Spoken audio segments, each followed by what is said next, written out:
everyone, I am Shreyanjali. Today I want to discuss one topic, fingerprint analysis. Now, every fingerprint tells one story. So, it traces a left behind. It is invisible to the naked eye, but it is a powerful key to the hands of forensic science.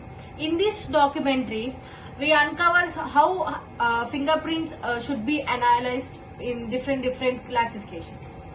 First, it involves to identify the individuals based on unique pattern of these hands, and also it compares with the standard samples which were taken from the suspect or any witness or any victims in the crime scenes. Okay. Here now we can learn about some how to color the fingerprints in the crime scene.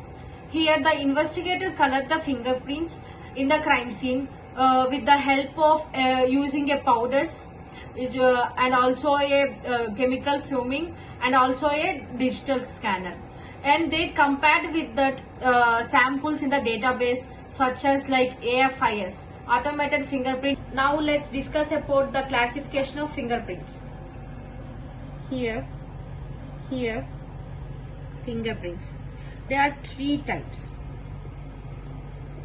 loop, whorl and arch. So here most of the peoples, to 60 to 65% of peoples, is common in loops. For here 30 to 35, here just 5%. So let's discuss about loop. Loop are the most common fingerprint, appears in about 65 of peoples. That ridges enter from one side, curve around and exits on the same side, like see. Its ridge enter from one side and it curved around and exit from the same side, that is loop. And here two types of loops, ulnar loop and radial loop. So here we discuss about, for example, you already know about the anthropology. This is the ulnar bone and this is the radial bone. So that loop which enters and exits in the radial bone, it should be a radial loop. So that exits or entry of that loop is in ulnar side, it should be a ulnar loop. Now let's discuss about the oral. So most of the peoples, we know that 30 to 35 of fingerprints on the peoples. So these pattern at least one ridge that makes a complete circulate, forming circular or spiral shape. Like for example, this is the fingerprint.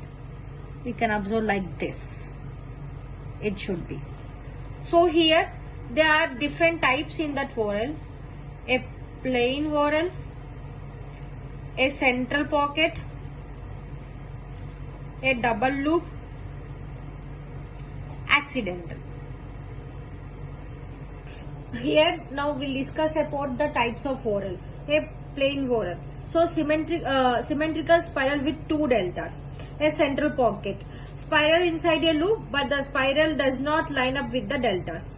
And double loop, two separate loop formation. An accidental loop, a mix of patterns that that does not fit any single categories. Now discuss about arch. So the ridges enters from one side and exits from the other side, like this. There are two types: plain arch and tented arch. Here the plain arch, a gently wave across the finger, and the tented has a sharp rise uppressed inside in the center. And now for the forensic analysis,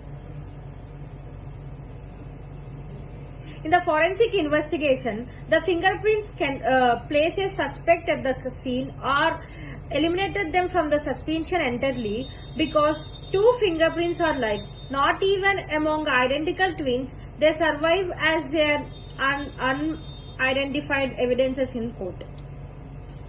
So this is the analysis of fingerprints and classification of fingerprints.